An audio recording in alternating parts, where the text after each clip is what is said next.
Hello అండి. నా పేరు లక్ష్మి. లక్కీ క్రిష్ ఆడియో నవల్స్కి స్వాగతం. ముందుగా మీరు మా వీడియోస్ ఇప్పుడే చూస్తున్నట్లయితే ప్లేలిస్ట్లో అన్ని వీడియోస్ ఉన్నాయి. ఈ నవల మొదటి నుంచి వినండి. అలాగే ఇంకా మంచి నవల్స్ కూడా ఉన్నాయి, తప్పకుండా వినండి. మీకు మా వీడియోస్ నచ్చినట్లయితే లైక్ చేయండి, షేర్ చేయండి, కామెంట్ చేయండి, అలాగే సబ్స్క్రైబ్ చేసుకోండి. Thank you. ఇక కథలోకి వెళదాం. నవల పేరు కలహంస, 7వ భాగం. రచన మాదిరెడ్డి సులోచన గారు. ఆ రోజు ఇంట్లో ఎప్పటి ప్రశాంతత నెలకొన్నది. సావిత్రమ్మ సంతోషంగా ఉంటే స్వయంగా కూతురికి జడవేస్తుంది. శ్రీలక్ష్మి తల్లి జడవేస్తుంటే గునుస్తుంది. కాస్త వదులుగా వెయ్యమ్మా, ముఖం మీద వెంట్రుకలు పడుతుంటే బాగుంటుందా? వెర్రిపిల్లవు మురిపంగా ఒకటి ముట్టింది. అమర్ అదే మంచి అదననుకుని నెమ్మదిగా కిందికి వచ్చాడు. అక్కయ్య, నా తల దువ్వే అన్నాడు గారంగా. దువ్వెన రోజు దువ్వాను, తొడపాసం పెట్టాను. ఇప్పుడు నువ్వు వింటావా? ఒత్తైన జుట్టేమో పేలు పడేసుకొని వచ్చేవాడివి. పకపక నవ్వింది శ్రీలక్ష్మి. మామయ్య తలలో పేలు పమిట నోటికి అడ్డం పెట్టుకుంది. ఆహా, తమరే నవ్వక్కర్లేదు శ్రీలక్ష్మి గారికి. పేల మూలంగా ఇన్నిసార్లు కేశముండన గావించాం అక్కయ్య. పో మావయ్య. శ్రీలక్ష్మి లేచి అమరు జుట్టంతా చిందరవందర చేసింది. అమ్మయ్య, రక్షించావే. జుట్టు పట్టి వంగదీసి 4 గంటిస్తావేమో అనుకున్నాను అన్నాడు. వెళ్ళు వెళ్ళు, కాలేజీకి టైం అయింది. శ్రీలక్ష్మి స్నానానికి వెళ్ళిపోయింది. అక్కయ్య, నేను అమ్మాయిని సెలెక్ట్ చేసుకున్నాను, నువ్వు ఓకే చేస్తే అన్నాడు. ఆమె ముఖంలో మారే రంగులు చూచి పూర్తిగా చెప్పలేకపోయాడు. నా అనుమతి నీకు కావాలని అనుకోను. నీ విషయాలు ఓకే చేయవలసింది రాజా అన్నది నిష్ఠూరంగా. అక్కయ్య, నువ్వు రాజాను అర్థం చేసుకోలేదు అన్నాడు అసహనంగా, రాజా చెప్పిన హెచ్చరికలు గుర్తు చేసుకుంటూ. ఆమె మాట్లాడక టేబుల్పై ప్లేట్లు పెట్టి ఇడ్లీ చట్నీ సర్దింది. నిజం అక్కయ్య, వాడు మన మేలు కోరేవాడేననుకో. నేనప్పుడే ఫారెన్ వెళ్లే ప్రసక్తి లేదు. ఉద్యోగాలకు అప్లై చేస్తున్నాను. సావిత్రమ్మ కుర్చీని గట్టిగా పట్టుకుంది. డబ్బు సంపాదనే ముఖ్యం అనుకునేవారు వెళ్ళాలి. మనకున్నది చూసుకోవడానికే సమయం లేదు. మరి శ్రీలక్ష్మిని చేసుకునే అబ్బాయికి అమెరికా ఉద్యోగం ఇప్పిస్తానన్నావు అన్నది. ఆమె గొంతులో ఏడుపు జీరలు వినిపించాయి. ఆ విషయం నాకు వదిలేయి అక్క. నాకు స్నేహితులు చాలామంది ఉన్నారు. ఆ అరేంజ్మెంట్స్ అన్నీ చేస్తాను. ఇంతకు నువ్వు మెచ్చిన అమ్మాయి ఎవరు? శిల్ప. నాట్యం చేసిందా? శిల్పనా?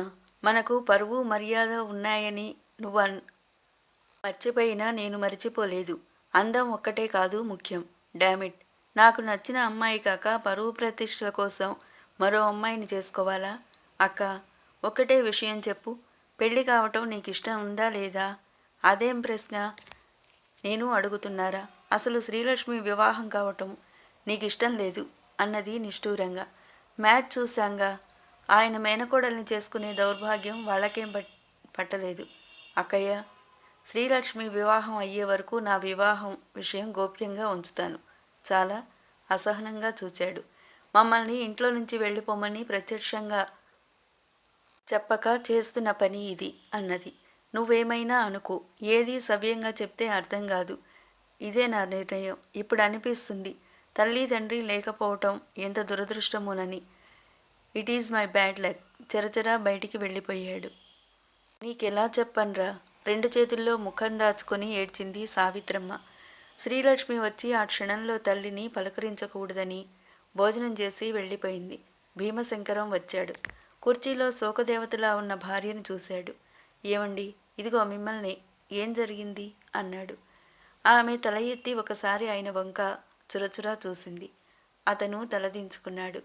మీ బావమరిది, నా ప్రియమైన తమ్ముడు గారు ఆ గిరిజమ్మ కూతుర్ని వివాహం చేసుకుంటాడట అన్నది రోషంగా. ఇంకేం ఆనందించాల్సింది పోయి ఏడుస్తావేమిటి? ఎట్టకేలకు వాడికో అమ్మాయి నచ్చింది. కాలమే మారిపోయింది. ఆదిశక్తిలా లేచింది సావిత్రమ్మ. ఇన్ని కాలాలు మారినా మీరు మారరు కదా. మేనరికం అంటూ గొంతు కోశారు. విరుచుకుపడిందామె. నేనేం చేశానండి? వాడు ఆయాగా మన దగ్గరున్నదాన్ని బంధువులమ్మాయిని చేసుకుంటానంటే సై అంటారా? ఆమె కోపమంతా తన జుట్టు మీద చూపింది. ముడి విప్పి మళ్ళీ వేసుకుంది. ఆయాకు బంధువులు కావటమేనా వాళ్ళు చేసుకున్న పాపం? భీమశంకరం గారి ప్రశ్నకు తెల్లబోయింది. అంతేనా? వాళ్ళమ్మ గుణగణాల గురించి ఏమంత గొప్పగా చెప్పుకోరు. ఆ సంగతైనా తెలుసా? తీవ్రంగా అడిగింది. అతను ఓ వెర్రి నవ్వు నవ్వాడు. పెద్దగా నవ్వాడు. కండువా సవరించుకున్నాడు. వాళ్ళు వృత్తిరీత్యా ముద్ర వేసుకున్నారు. కానీ ఎంతమంది పెద్ద కుటుంబాల స్త్రీలు ఇలా దిగజారిపోవటం లేదు, చాటుమాటు శృంగారాలు సడపడం లేదు. అతని ప్రశ్నకు తెల్లబోయింది. జవాబు ఇవ్వలేనట్లు చూస్తూ నిలబడిపోయింది. వేషానికి సమావేశానికి సమన్వయం కుదిర్చే భీమశంకరమ, సంతాన సభకి సంతాప సభకి భేదం తెలియని భర్త 1000 సార్ల బుర్రలో గిర్రున హోరు పెడుతూ తిరగసాగాయి. అలాగే కుర్చీలో కూర్చుండిపోయింది. ఇదిగో చూడండి, ఏనాడు మిమ్మల్ని ఏమీ అనలేదు.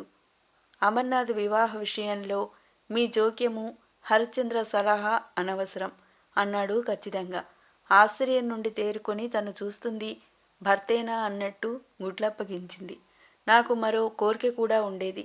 రాజా బుద్ధిమంతుడు, నాలాంటి వాళ్ళందరినీ అర్థం చేసుకునే సహృదయుడు. శ్రీలక్ష్మిని అతడికిచ్చి చేద్దాం అనుకున్నాను. నామకార్థం తండ్రిని, నా మాట చెల్లదని ఊరుకున్నాను అన్నాడు. ఆ మాట అనేటప్పుడు అతని గొంతు వణికింది. ఆమె ఇంకా ఆశ్చర్యం నుండి తేరుకోనట్టు స్తంభించినట్టు నిలబడిపోయింది. అమర్నాథ్ నా బావమరిది, అంటే మీ తమ్ముడని కాదు, మేనమామ కొడుకు. వాడి విషయంలో స్వతంత్రించి ఈ మాత్రం చెప్పగలవాడిని అనుకున్నాను. ఆలోచించండి అని బయటికి వెళ్ళిపోయాడు.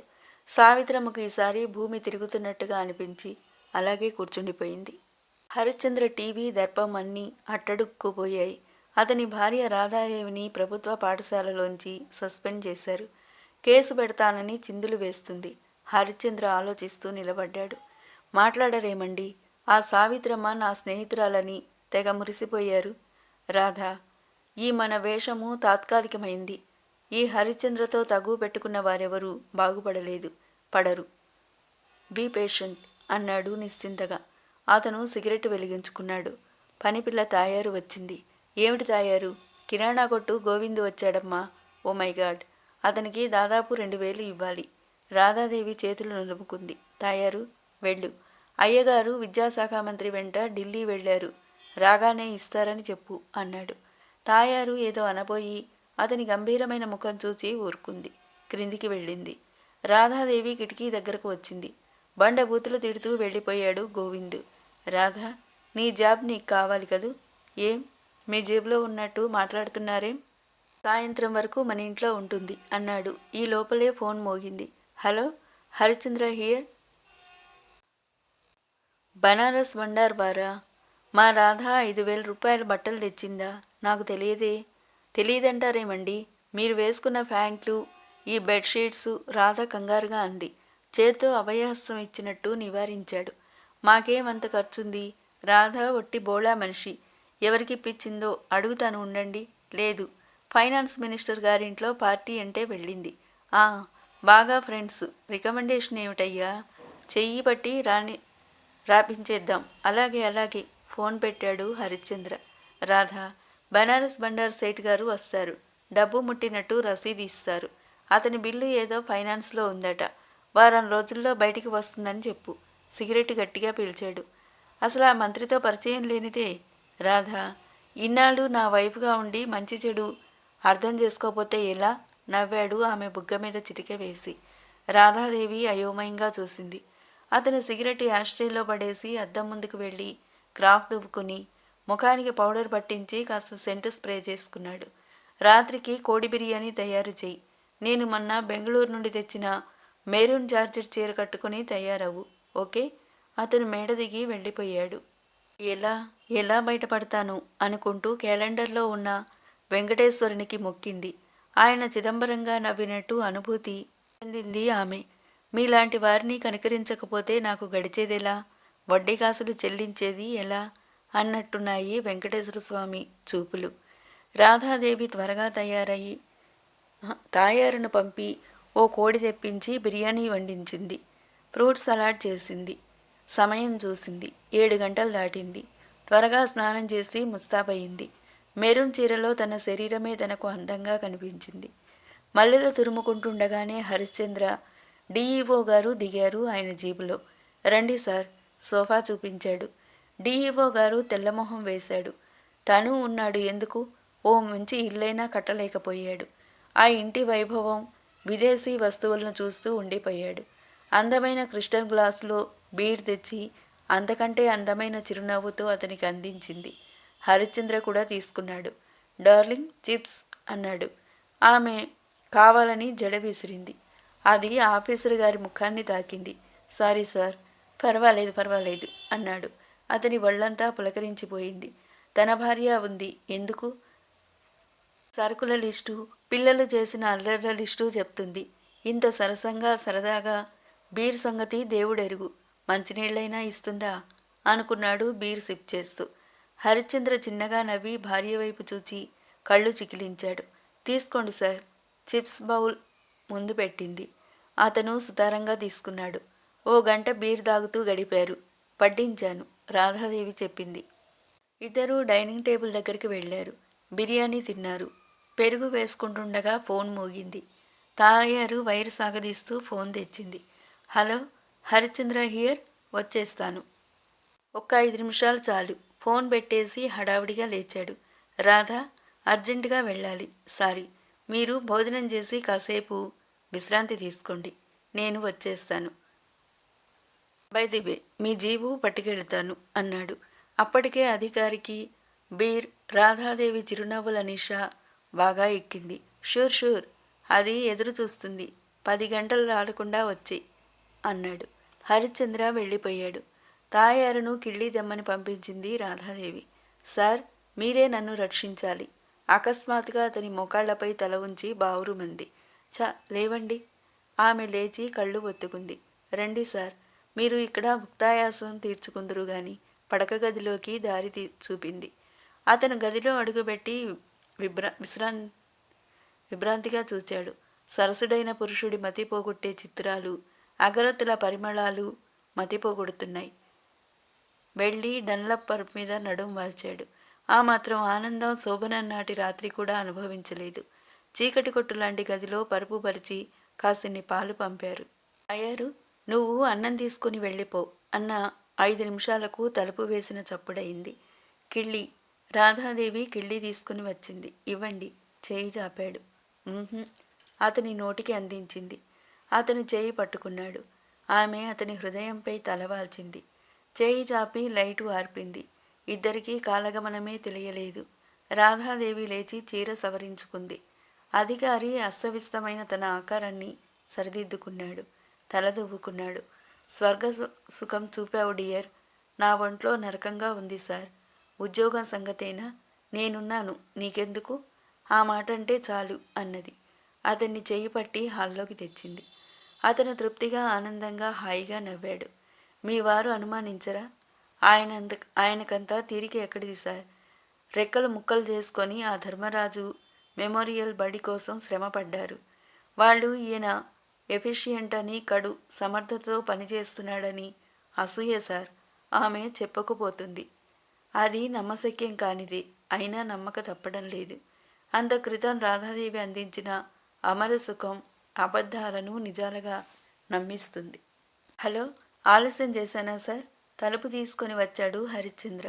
అతని చేతిలో డబ్బా కెమెరా వేళ్లాడుతుంది. పర్వాలేదు, ఇబ్బందిగా అన్నాడు ఆ అధికారి.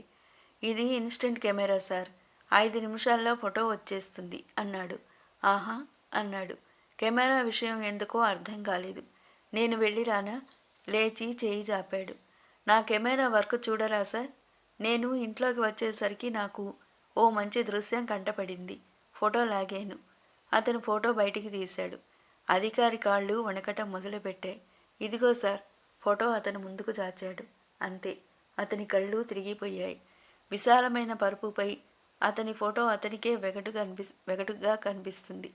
నగ్నంగా, పక్కన అదే స్థితిలో రాధాదేవి. మీకేం భయం లేదు సార్. పురుషుడు భ్రమరం లాంటివాడు. కనిపించిన పుష్పంపై వాలుతూనే ఉంటాడు అన్నాడు. నువ్వు బయటికి వెళ్ళలేదా? ఆ మాట మింగుతూ అన్నాడు. వెళ్ళి వచ్చాను. హరిశ్చంద్ర ముఖం మీద చిరునవ్వు చూసేసరికి ఆయనకి మతిపోయింది. తనను కావాలని ఆహ్వానించి అనుకునే భార్యాభర్తలు ఈ నాటకం ఆడారని తెలిపోయింది. రాధాదేవి, రేపొచ్చి ఆర్డర్లు తీసుకోండి. అతను చరచరా వెళ్ళిపోయాడు. హరిశ్చంద్ర పకపక నవ్వాడు. ఎలక బోనులో పడింది రోయ్. ఒట్టి నాటు రకం, ఒళ్ళంతా విరుచుకుంది.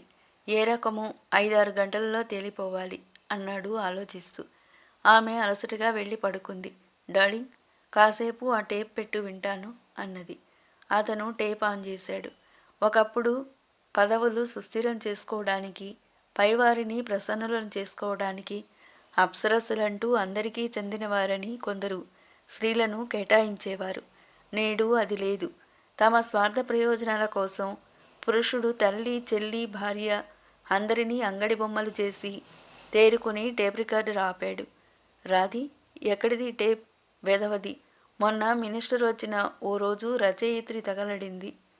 ఆవిడ ఉపన్యాసం రికార్డు చేయమని గొడవ పెడితే అన్నది విసుగ్గా. పత్తిత్తును పల్లెటూర్లకు పంపాలి. అప్పుడు నీతులు మాని చేతల్లోకి దిగరు. పళ్ళు పటపటా కొరికాడు. శిల్ప, నిన్ను చూడగానే ఏమనిపించిందో తెలుసా? ఆమె గడ్డం చూపుడు వేలితో ఎత్తాడు అమర్నాథ్. తెలియదన్నట్టు తలాడించింది. జన్మ జన్మలకు నాదానివే ననిపించింది. చిన్నగా నవ్వింది. తరువాయి భాగం మరో వీడియోలో. Thank you.